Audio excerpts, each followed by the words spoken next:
നമുക്ക് പുറത്തും അതുപോലെ തന്നെ നമ്മുടെ വീട്ടിലേക്ക് ഒരുപാട് കാര്യങ്ങളുണ്ട്. അത് മാറ്റി വെച്ച് ഇവിടെ വന്നതിൽ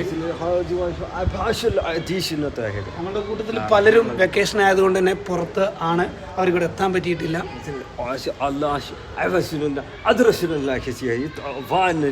അവരൊക്കെ ഒത്തിരി ദൂരങ്ങളിൽ നിന്നാണെങ്കിൽ അവരൊക്കെ എന്നെ വിളിച്ച് എന്നോട് എല്ലാ കാര്യങ്ങളും പറയാറുണ്ട്.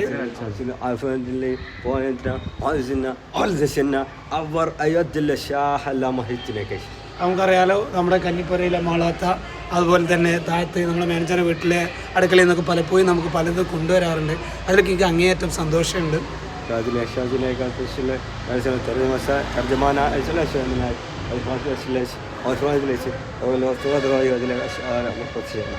പ്രിയപ്പെട്ട സുഹൈൽ മാഷ്, പ്രിയപ്പെട്ട ജഫർ സാർ, അതുപോലെ തന്നെ ഷാനിദ് മാഷ്, എല്ലാവരോടുള്ള കടപ്പാടും നന്ദിയും ഞാൻ ഈ അവസരത്തിൽ രേഖപ്പെടുത്തുകയാണ്.